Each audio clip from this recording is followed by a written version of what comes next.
Hello friends, ಇವತ್ತಿನ ದಿನ Punjab national bank debit ಕಾರ್ಡಿನ ಪಿನ್ ಜನ್ರೇಟ್ ಮಾಡೋದು ಹೇಗೆ ಅಂತ ತಿಳ್ಕೊಳ್ಳೋಣ.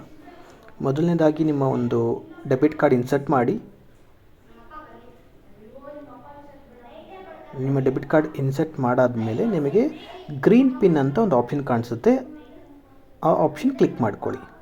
ಈಗ OTP ಜನ್ರೇಷನ್, ಆ ಬಟನ್ ಕ್ಲಿಕ್ ಮಾಡ್ಕೊಳ್ಳಿ. ಕ್ಲಿಕ್ ಮಾಡಿದ ನಂತರ ನಿಮ್ಮ ರಿಜಿಸ್ಟರ್ ಮೊಬೈಲ್ ನಂಬರ್ಗೆ 6 ಡಿಜಿಟ್ OTP ಬಂದಿರುತ್ತೆ.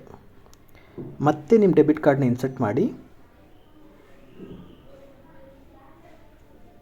ಇನ್ಸರ್ಟ್ ಮಾಡಾದಮೇಲೆ ಮತ್ತೆ ಗ್ರೀನ್ ಪಿನ್ ಆಪ್ಷನ್ ಕ್ಲಿಕ್ ಮಾಡಿ. ಈಗ OTP ವ್ಯಾಲಿಡೇಷನ್ ಅಂತ ಆಪ್ಷನ್ ಮೇಲೆ ಕ್ಲಿಕ್ ಮಾಡಿ. ಕ್ಲಿಕ್ ಮಾಡಿದ ನಂತರ ನಿಮ್ಮ ಮೊಬೈಲ್ಗೆ ಬಂದಿರುವ 6 ಡಿಜಿಟ್ OTPನ ಇಲ್ಲಿ ಎಂಟರ್ ಮಾಡಿ. ಎಂಟರ್ ಮಾಡೋ ನಂತರ ಪ್ರೊಸೀಡ್ ಅಂತ ಬಟನ್ ಕ್ಲಿಕ್ ಮಾಡಿ. ಈಗ ನಿಮಗೆ ಬೇಕಾಗಿರೋ 4 ಡಿಜಿಟ್ ಪಿನ್ನ ನೀವು ಸೆಟ್ ಮಾಡ್ಕೋಬೋದು.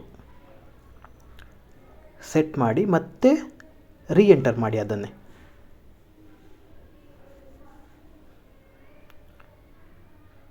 ಎಂಟರ್ ಮಾಡಾದ್ಮೇಲೆ ಪ್ರೊಸೆಸ್ ಆಗುತ್ತೆ.